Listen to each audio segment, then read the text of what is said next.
As pessoas confundem bastante globalismo com globalização, confundem a convivência harmoniosa entre as nações com globalismo, quando na verdade o negócio é um pouco mais complicado. A gente não pode confundir política e economia, né? A globalização é uma questão econômica, o globalismo é uma questão política. Então, qualquer tipo de convivência harmoniosa entre as nações não é resultado o globalismo é legal porque agora as nações convivem em conglomerados, bem, a União Europeia, etc, etc, porque na verdade o globalismo ele vai ter a ver com algumas outras coisas, com a diminuição da relevância, da importância do Estado-nação, né? Vende-se como a garantia da paz, vende-se como o livre trânsito de pessoas, vende-se como o livre comércio, mas na verdade nesse pacote aí vem algumas questões políticas em conjunto e elas compõem o globalismo e as pessoas querem vender uma coisa pela outra. Então a gente vai deslindar todas essas questões aí ao longo do curso. Então, basicamente, o que eu gostaria de falar também, né? Como eu já mencionei, por questões de má cobertura, então veja, é uma questão técnica, é uma questão difícil e a gente não pode ter expectativa de que a mídia, né? A mídia vai fazer uma cobertura honesta, porque se você se basear apenas na mídia, provavelmente você sequer vai saber que existe uma coisa chamada globalismo. E se você vier a saber, provavelmente vai ser tratando a coisa em termos de teoria da conspiração, olha, isso não existe, isso é uma coisa de lunáticos, de malucos, quando na verdade você tem no mundo, no exterior, esse é um enfoque que eu quero dar especificamente sobre cobertura de imprensa e de política internacional no Brasil, né? Recentemente você teve debates entre políticos, um defendendo uma postura globalista, um defendendo uma postura nacionalista. E o título do debate ali era globalismo versus nacionalismo. Então como que você pode dizer que não existe globalismo se no mundo lá fora, pelo menos em alguns segmentos intelectuais e sociais, as pessoas estão discutindo, né? Existe um historiador famoso agora, super mainstream, autor daqueles livros Homo Deus, né? História do Homem, etc. E ele diz que ele é um globalista, ele defende isso claramente. Então, olha, eu sou um globalista. Então, a ideia de que o globalismo não existe é uma coisa dos caipiras da imprensa brasileira. O globalismo existe sim, está sendo discutido e está sendo até defendido, o que eu acredito que seja a postura mais honesta. Se você é um globalista, diga que é e defenda com argumentos. Não diga que é teoria da conspiração quem diz que existe globalismo. Então, o que acontece? Desde que eu notei esse tipo de coisa, eu desenvolvi um certo autodidatismo em política externa e relações internacionais no Brasil. Então, hoje eu leio diversos autores desses assuntos e teóricos mesmo, lidos nos cursos de relações internacionais para me inteirar do tema e falar com propriedade sempre.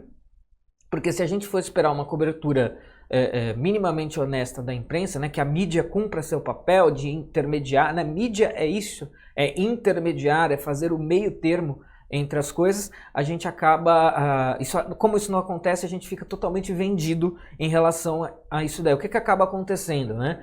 A imprensa brasileira ela acaba repercutindo apenas o que as grandes agências internacionais divulgam, por exemplo a Reuters, né? Então a Reuters é um grande conglomerado de mídia que replica o que acontece em termos de política, principalmente em Estados Unidos e Europa, que é o que normalmente desperta o interesse das pessoas no restante do mundo. Dificilmente você fica sabendo de detalhes mais precisos sobre outras localidades. Normalmente o noticiário de política internacional, para nós que estamos aqui, às vezes até se negligencia um pouco o contexto sul-americano em detrimento de um contexto europeu-americano. Mas como que isso é feito? Isso é feito a partir da reprodução, às vezes reprodução literal de textos da Reuters, da agência Reuters, por exemplo. Né? Então, peraí, mas onde tem um contraponto, onde tem uma outra visão? Fica difícil saber que o mundo civilizado está discutindo o globalismo se você tem apenas uma agência liberal globalista aí repercutindo as notícias. Então, o que acaba acontecendo no meu entendimento? A cobertura de política externa no Brasil é, primeiro, ruim e amadora. Né? E então ideologicamente enviesada, porque veja, para você ser ideologicamente enviesado e ser bom, para você ser ideologicamente enviesado e esse viés funcionar, né, você contaminar as pessoas com o seu viés ideológico, você precisa ser bom. Mas a cobertura de política externa no Brasil ela é tão ruim que ela chega a ser amadora, então fica até difícil. Às vezes o viés é tão claro, mas tão amadoristicamente divulgado, colocado, que o efeito acaba, não surte o efeito imaginado, não surte o efeito esperado, né? Você acaba não conseguindo convencer porque o negócio é realmente muito ruim, muito pobre, muito amador, e eu tenho um exemplo aqui no slide, né? Então, só reforçando, muitas matérias jornalísticas de política externa, relações internacionais, são puras traduções da CNN, New York Times, Washington Post, etc, etc. Ou seja, só está replicando aquilo que certas agências ou veículos ou de esquerda ou liberais, mas liberais vinculados aí com o que a gente pode chamar da agenda globalista. Vou desenvolver também e explicar isso, que pode ser surpreendente para alguns ao longo das aulas. Então você tem apenas o quê? Os caras pegam esses artigos, traduzem e colocam como se isso fosse a única visão, a única vertente possível do que está acontecendo mundo afora em termos de política. E aí, vejam só esse exemplo aqui, né? Isso daqui é uma foto que eu mesmo tirei do Estadão, na sua edição impressa, no dia 26 de abril desse ano, 26 de abril de 2019. E aqui a gente tem o quê? O Estadão colocou uma tradução de um tweet do Donald Trump e claramente o que eles fizeram? Eles pegaram o texto do tweet, jogaram no Google Tradutor e copiaram a tradução do Google Tradutor, que às vezes o que acontece, né? O português e o inglês têm sintaxes diferentes e o Google Tradutor nem sempre consegue transitar entre uma sintaxe e outra. Então as palavras ficam em locais onde elas não deveriam estar. Então olha só a tradução do tweet do Trump. Há falsas afirmações sobre mim no relatório louco do Miller, escritas por 18 democratas raivosos que odeiam de Trump. Isso é claramente, um aluno do primeiro semestre de inglês do CNA consegue fazer uma tradução melhor do que isso. E os caras, isso daqui saiu na edição impressa do Estadão.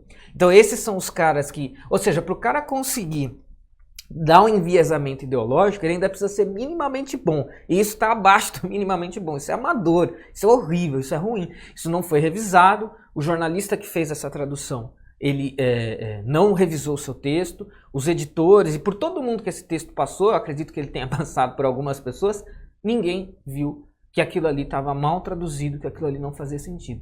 Então, assim, isso ainda está um degrau abaixo do problema do enviesamento ideológico, porque isso está tão ruim que para surtir o efeito de você contar uma narrativa ideológica, ainda precisa subir alguns degraus, o que também é ruim, é claro, mas ainda precisa melhorar um pouco antes disso. Então a gente tem esse sério problema, né? Entender de política externa, entender de uma coisa conceitual como globalismo, é um problema onde a cobertura da mídia é dessa forma, dessa maneira. Então vamos lá, o que é o globalismo, propriamente falando? Então, eu quero usar aqui a definição do Filipe Garcia Martins, que é o assessor de assuntos internacionais do presidente, mas ele já falava disso há muito tempo, é uma referência aí nesse assunto, e ele diz o seguinte: o globalismo é a ideologia. Então, primeiramente, o globalismo é uma ideologia, não é uma simples descrição de relações econômicas, né? Então, muitas vezes as pessoas vão querer retratar o globalismo como simplesmente um outro nome para livre mercado. Olha, se eu, em termos de nações, em termos de países, se eu pratico livre mercado, então isso já é globalismo. Não é bem assim. Isso é a globalização que muitas vezes as pessoas querem que a gente compre globalismo por globalização. Então é necessário fazer essa distinção. O globalismo é a ideologia que preconiza a construção de um aparato burocrático, né? Então essa questão aqui da burocracia, ela é bastante importante porque a burocracia ela vai ter a ver com instituições, com leis, né, com coisas que vão muito além, que transcendem a questão da economia, né? Então, de alcance global, né? Então pensem no seguinte, pensem em claro, já chegamos nesses termos ainda não, mas pensem em impostos globais, pensem num exército global, né? Pensem em tipos de coisas como essas, que não tem a ver com economia e são burocracias controladas por um Estado global. O globalismo tem a ver com isso e eu vou evidenciar isso mais adiante. Então, de alcance global, centralizador e pouco transparente, né? Então, para a gente pegar aqui um exemplo da União Europeia, né? Se a gente pensar na União Europeia, o cara está lá em Londres e tem leis sendo votadas no Parlamento Europeu em Bruxelas. Será que o cidadão comum, o cidadão de nível médio, está acompanhando, está ciente, tem capacidade e ciência para controlar o que está acontecendo lá em Bruxelas? Ou será que estão sendo aprovadas coisas que vão contra os seus interesses e ele nem sabe? E ele nem está acompanhando. Então, justamente pela sua natureza, né, de ser global, uma coisa de não é local, é amplo, dificulta o controle, o acompanhamento e acaba se tornando uma coisa pouco transparente.